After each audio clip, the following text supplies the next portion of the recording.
The difference between photography and videography is motion. It's all about motion. You can either move the subject back and forward, front and back, whatever you want within the frame, or you can move the camera around the subject, up and down, all sorts of stuff. And there's lots of different ways to do that. But without that, your work is going to be pretty flat and lifeless. Pretty much may as well be photography, right?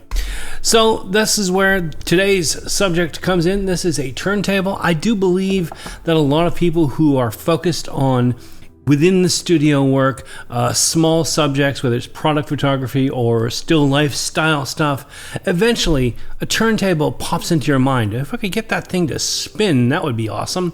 This is a very, very cheap one. I looked at Amazon. I found this one for about 27 bucks Australian. It's probably going to be about $12, $13 American. It's pretty inexpensive and cheap device. It's a starter device. There are much better devices out there that do much more things than this one does, but I thought it'd be worth looking at this one just for those people that are just dabbling into this sort of stuff. Why don't we just cut to the chase. Let's take a look at the box and see what's in there. See down on the table. And so this is the box that the turntable comes in. Fairly straightforward little box with some information on the front, and it does show you that it comes in a white version as well as the black. I've chosen the black just because it works a little bit better with what I'm doing, but keep in mind you can always put paper on the top depending what you're using, all sorts of backgrounds, get into the whole dress up your scene sort of scenario.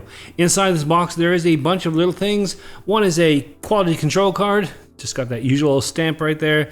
And the other is this little card about your warranty extension.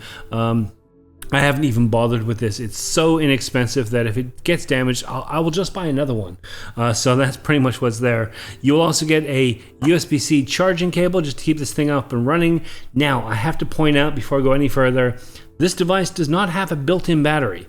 You will have to supply your own battery, and it is a non-standardized battery. It's not something that you're easily going to find if you're the average person, unless you have some particular esoteric uses for these batteries.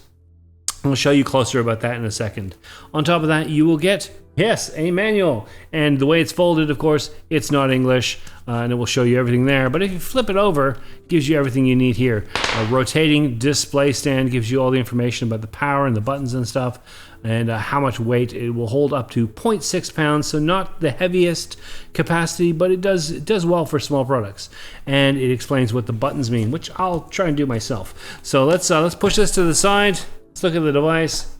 Bam, there it is. It's got fingerprints all over it. Don't worry about that. It means it's well used. It is a fairly lightweight plastic. It's not going to scratch or damage, but it's a fairly lightweight plastic overall. It's got no actual feet on the bottom. It's got these little rings, but they just serve to make it slide around a little bit, so be careful where you're putting it.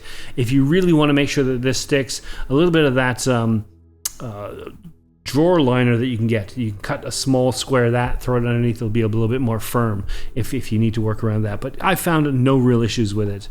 The buttons are on the front right here, and I'll get into those in a second. And of course that charging port I mentioned right there, this will run off an external USB.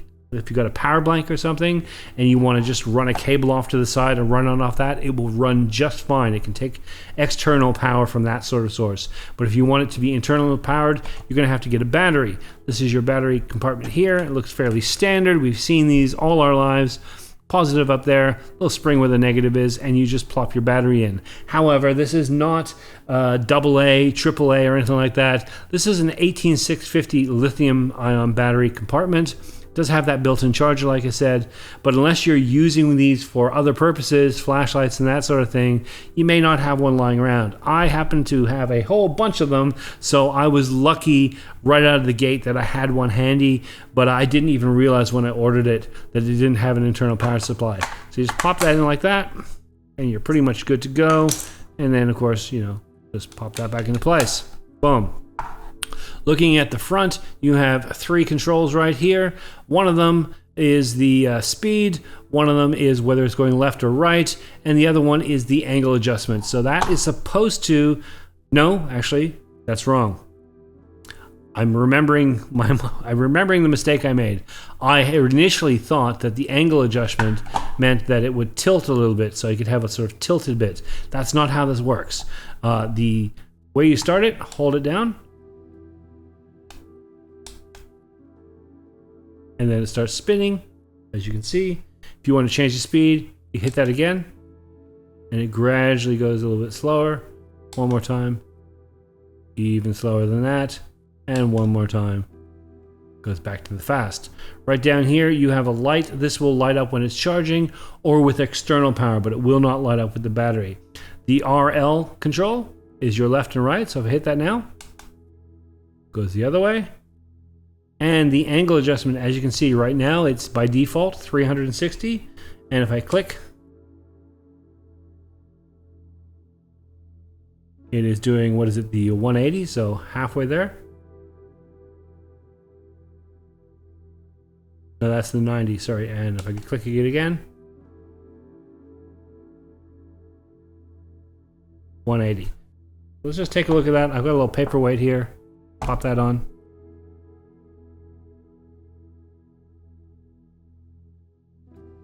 And as I'm doing this, I'm realizing I probably should have cleaned that paperweight. It's nasty. It's nasty, but it shows exactly how this works. So if you wanted to do any sort of product photography and you wanted to have this spinning all the way around, or just to show the front angles of something, say you could put this on the side like that. You could film from this side, and of course, you know, you could get a full shot all the way around, or you could just get portions of it. It is fairly lightweight. It's fairly inexpensive. It does do exactly what's on the box, but there are some severe limitations to it, which I will get into in just a sec. So let's go back up top and we will talk a little bit more about this device. See you up there. And so, of course, that was the turntable and how it works. It's pretty straightforward. The buttons are well labeled. It took me a little while to figure out the angle thing. Just my own foolish mistake. I thought that it angled when I bought it, but it turns out it just spins quarter or halfway and then back again. It is a fairly well-built device for $12, $13, $27, depending where you are in the world.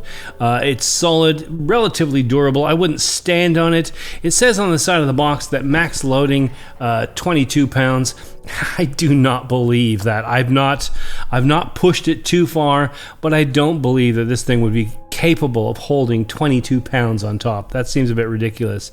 But for the type of work that I do, a lot of small products, a lot of display of products, and I want to be able to show the full details and around the side, it's pretty handy. Now, as I said in the beginning, there are a lot better devices out there. You end up paying quite a bit more. You can end up paying in excess of $200 to $300, $400, depending what you get. The thing is, those ones, they kind of are worth it. They have a nicer finish. Some of them are a little bit bigger, so you get a choice of larger setups if you want, like your scene display. There's often a remote control or an app, which is very, very handy. You can, in some of them, you can program keyframes so that you can have it start up. And I have to tell you, there is nothing more amazing than watching something spin around and then stop dead frame in the camera right there with the front of the device on a dime. It's just a beautiful image. This is something that this is not really capable of doing. The only way to do that would be to freeze frame the video, which, yeah, there are telltales about that, and it doesn't work very well. Trust me, I've tried it a few times. There are all sorts of fancy things that you can get with the higher end ones, is what I'm trying to get at. And they are worthwhile. I will be looking at those in the future. I've actually got something that does that sort of stuff.